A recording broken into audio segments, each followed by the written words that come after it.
ya kina Heche na wenzake, mimi nawaita ni kama watumishi hewa ndani ya Chadema.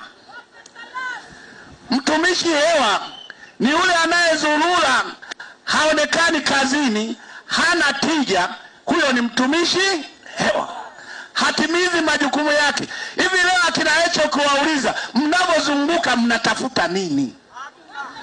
Hamgombei uchaguzi, hamna wagombea, hamtoshiriki uchaguzi. Kwa hiyo nasema ziara zao ni sawasawa na watumishi hewa ndani ya Chadema. CCM oye! Nilishangaa juzi Heche akijua kabisa chama chake hakishiriki uchaguzi.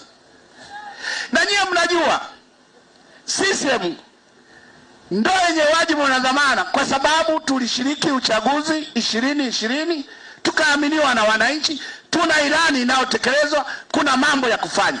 Eti juzi na yeye akiwa Kahama anawalagai wananchi.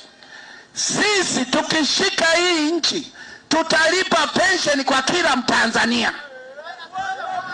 Nikasema wewe ni muongo, huo ni utapeli wa siasa.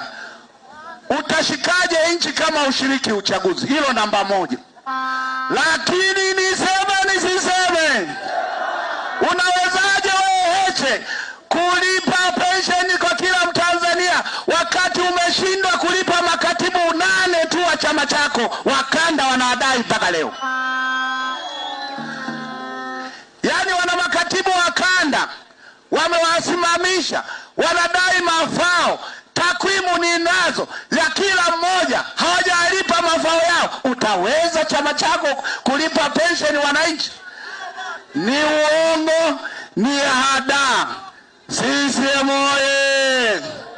Kwa hiyo wamekosa ajenda.